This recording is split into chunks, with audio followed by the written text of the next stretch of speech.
Hi, I am Tanya और आज का हमारा टॉपिक है पॉइजन डिस्ट्रीब्यूशन। पॉइजन डिस्ट्रीब्यूशन जो हमारा टॉपिक है वो निकल के आया हमारा जो प्रोबेबिलिटी डिस्ट्रीब्यूशन होता है उसमें से। प्रोबेबिलिटी डिस्ट्रीब्यूशन हमारा दो टाइप का होता है, एक होता है डिस्क्रीट वाला, दूसरा होता है बच्चा कॉन्टिन्यूस वाला। डिस्क्रीट वाला फर्दर टू पार्ट्स में डिवाइड होता है। इसमें पहला होता है बाइनोमियल डिस्ट्रीब्यूशन और दूसरा होता है Poisson distribution. Already binomial distribution की जो वीडियो है वो चैनल पर है और पॉइजन डिस्ट्रीब्यूशन को हम आज करने वाले हैं। तो बिना टाइम वेस्ट करते हुए फटाफट से अपना पॉइजन डिस्ट्रीब्यूशन इस टॉपिक को कंप्लीट करते हैं। देखिए पॉइजन डिस्ट्रीब्यूशन नाम ही बड़ा ज्यादा खतरनाक है कि पॉइजन डिस्ट्रीब्यूशन है ये। देखिए होता क्या है इसके अंदर, इस पॉइजन डिस्ट्रीब्यूशन का पॉइजन से कोई लेना देना नहीं है। जिसने इसको दिया था उसका नाम था थॉमस पॉइजन, तो उसके जो ये सफिक्स था नाम से, वहां से इसका नाम पड़ गया पॉइजन डिस्ट्रीब्यूशन। इसे 1857 में दिया गया था। मेरे नोट्स को काफी बार लोग पढ़ते हैं तो वो ये कहते हैं कि इसे थॉमस पॉइजन ने नहीं, इसे किसी और ने दिया था। तो मे बी आपकी बुक में कोई और नेम भी हो सकता है, पर जिस बुक से मैंने ये नोट्स बनाए हैं उसमें थॉमस पॉइजन ही लिखा हुआ है और ईयर 1857 ही लिखा हुआ है। तो देखिए पॉइजन, अब मैंने ना यहाँ से रट्टा लगवा रखा है अपने स्टूडेंट्स को। कैसे रट्टा लगवा रखा है कि कोई इंसान पॉइजन खाएगा, क्यों खाएगा, वो कोई पागल थोड़ी है। तो ऐसा इवेंट किसी को कभी भी लाइफ में नहीं करना चाहिए। तो इस इवेंट के पॉसिबल होने की कि ये चीज हो गई कि किसने इतना गलत काम कर लिया, उसकी प्रोबेबिलिटी क्या है, नियर टू जीरो है। बिकॉज ऐसा काम कभी होना ही नहीं चाहिए। और ये काम नहीं होगा यानी कि ये चीज फेल हो जाएगी, इसकी प्रोबेबिलिटी क्या होती है, नियर टू वन, यानी कि 1 की तरफ जाती है। तो पॉइजन डिस्ट्रीब्यूशन में हम कुछ ऐसे इवेंट्स की चर्चा करते हैं, ऐसे इवेंट्स के बारे में बात करते हैं जिनके हैपन होने की प्रोबेबिलिटी बहुत ही ज्यादा कम होती है और ये चीज फेल हो जाएगी, इसकी प्रोबेबिलिटी नियर टू 1 होती है। कंडीशन क्या है पॉइजन डिस्ट्रीब्यूशन के लिए? पहली कंडीशन ये है कि जो नंबर ऑफ ट्रायल्स हैं कि कितनी बार उस एक्सपेरिमेंट को किया जाना है। एक्सपेरिमेंट करेंगे तभी तो आप सक्सेस या फेलियर की तरफ जाएंगे। एक्सपेरिमेंट जितनी बार होना है वो चीज हमारी फाइनाइट होती है। नेक्स्ट जो पी है वो बहुत ज्यादा हमारा स्मॉल होता है, टेंड्स टुवर्ड्स द जीरो। देखिए प्रोबेबिलिटी में जो पी और क्यू है, पी मतलब अटेम्प्ट हो गया, क्यू मतलब नहीं हुआ, ये इक्वल टू 1 होता है। इसमें वो कह रहे हैं कि पी की वैल्यू तो जीरो के पास जाती हुई होती है, यानी कि बहुत ही थोड़ी होती है, बहुत ही कम होती है। पर जो क्यू की वैल्यू होती है तो ये सारा 1 का पार्ट क्यू ही ले लेगा, तो लगभग 1 के बराबर होता है। तो क्यू लार्ज होता है और हमारा पी जो होता है वो बहुत ज्यादा स्मॉल होता है। लेकिन जो हमारे ट्रायल्स हैं वो इनफाइनाइट होते हैं, यानी कि हमें पता ही नहीं कितनी बार वो ट्रायल किए जाएंगे। नेक्स्ट है जो एवरेज नंबर ऑफ सक्सेस है, मींस पी की जो एवरेज है, पी की एवरेज मींस जो पी बार है वो एक पॉजिटिव फाइनाइट नंबर होना चाहिए, क्योंकि प्रोबेबिलिटी में वैल्यू हमारी नेगेटिव की तरफ नहीं जाती है। इसलिए इसका नीचे फॉर्मूला दिया हुआ है कि जो पर्टिकुलर इवेंट है उसका फॉर्मूला हमारा कैसे निकलेगा। मैं इसको दोबारा ऊपर लिखती हूँ, हो सकता है नीचे से विजिबिलिटी में थोड़ी बहुत प्रॉब्लम हो रही हो। देखिए इसकी वैल्यू कैसे आएगी, हमारा फॉर्मूला क्या है कि कोई एक्स इवेंट हैपन होगा जो हमने सोचा कि होगा, उसका किसके इक्वल होता है, e की power minus M. M means हमारा मीन, एम मीन्स हमारा क्या है, यहाँ पर मीन है। मीन मीन्स हमारा एवरेज है, जिसका फॉर्मूला इस कंडीशन में एन इंटू पी है। एन का मतलब नंबर ऑफ ट्रायल, कि कितनी बार आपका ये काम होगा, ठीक है, नंबर ऑफ ट्रायल। और पी का मतलब है हमारा पॉसिबिलिटी, यानी कि हैपन होने के चांस कितने हैं, वो हमारा पी होता है। जैसे डाइस को थ्रो करने में टेल आने के चांस कितने होते हैं, 1/2। वो डाइस मैंने 40 बार थ्रो की तो 40, इसका एवरेज आ गया 20, तो ये हमारा एम हो गया। Am here means mean. और कमाल की बात देखिए इसके अंदर जो मीन है वही सेम चीज वेरियंस है, तो स्टैंडर्ड डेविएशन के लिए बस उसका क्या कर देना है हमको, यहाँ पर स्क्वायर। थोड़ा जल्दी हो गया, दिमाग के ऊपर से उड़ गया, तो रुकिए वो दोबारा आएगा। अभी इसका फॉर्मूला समझ लीजिए। इसका फॉर्मूला e की पावर माइनस एम, यानी कि मीन को माइनस करके ऊपर लगा देना है, मल्टीप्लाई बाय m की power x divided by x का फैक्टोरियल। अब ये x क्या है, x है जितनी बार आप चाहते हैं कि वो काम हो जाए, वो आपका x होता है। e की पावर माइनस एम को कहां से खोलेंगे, इसको हम लॉग टेबल में से खोलेंगे। ये लॉग है, इसका हम एंटी लॉग करेंगे, अदरवाइज जो लॉग टेबल है वहां e की पावर माइनस एम की वैल्यू निकाल लेंगे और उसको यहाँ पर पुट कर देंगे।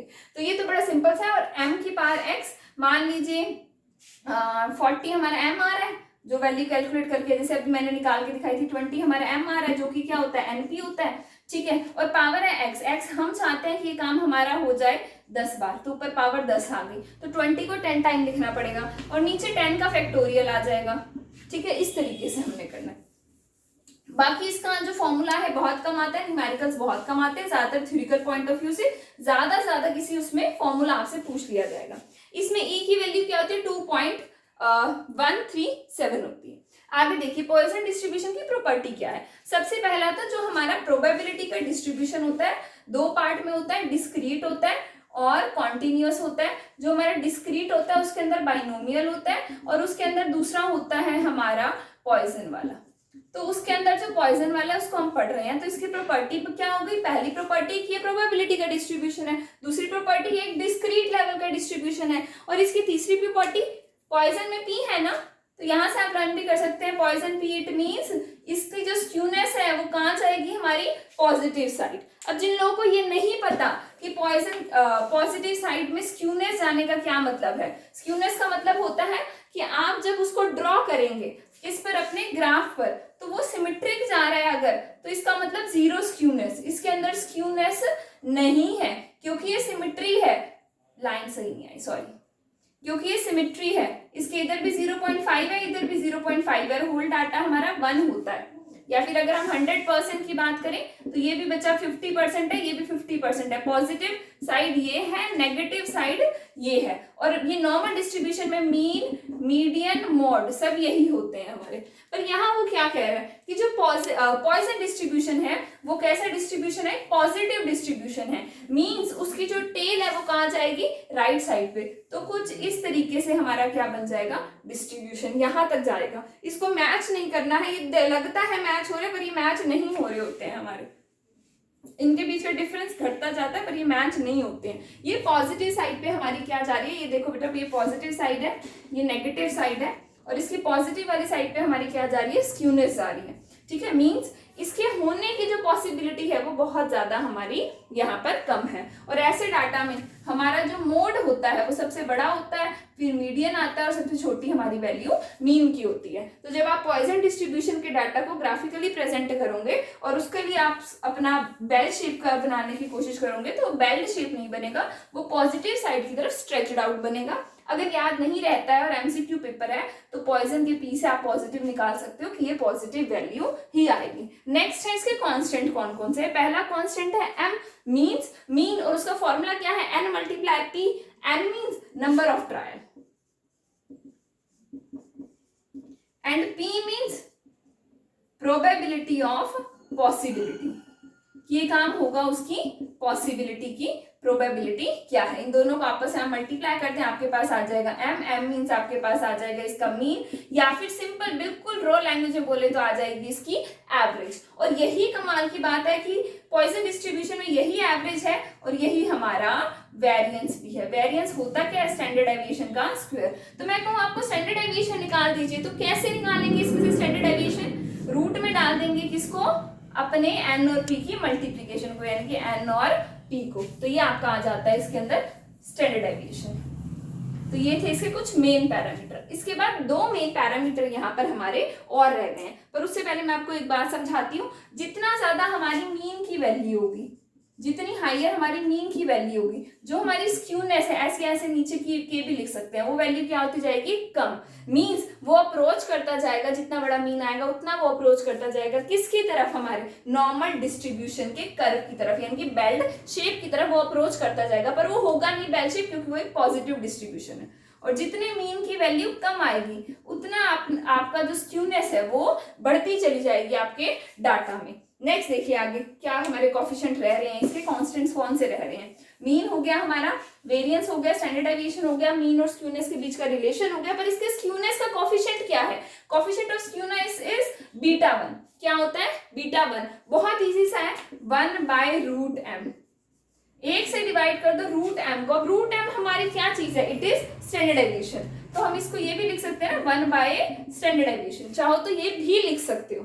नेक्स्ट है हमारी वैल्यू बीटा 2 की। जो बीटा 2 है वो हमारा होता है कर्टिसिस। कर्टिसिस हमें ये बताता है कि जो हमारा ग्राफ है, जो बेल शेप हमारा ग्राफ है, उसकी जो पीक है वो कैसी है, वो एक नॉर्मल पीक है, नॉर्मल से नीचे प्लेटो की पीक है, या उसके ऊपर कैटो की पीक है। तो उसका फॉर्मूला हमारा क्या होता है, 3 + 1/√m।